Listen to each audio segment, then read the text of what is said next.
เอาจังสี่เนาะบรรยากาศเวลาทางแก่งที่พิเกตทุกท่านจังสี่นะเอาขอเข้าใจเวลาทางแก่งที่พิเกตทุกท่านได้เข้าของงานนะจังสี่ในธนาคารข่าวพระเจ้าเลยศึกษาเขาเรียนจบ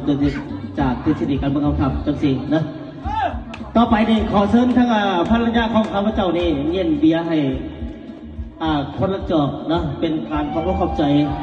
บรรดาทัพแขกที่พิเกตทุกท่านนะที่เข้าของงานในวันนี้เป็นการแสดงผลสำเร็จของข้าพเจ้านะต่อไปเลยขอทวีกันเลยเชิญทั้งทางภรรยาของข้าพเจ้าเนี่ยเย็นเบียร์ให้คนละจอกส่วนนะจังสี่จอกส่วนได้เป็นการขอบใจหลายๆนะทางบรรดาทัพแขกนะท่านรองท่านลุงครับ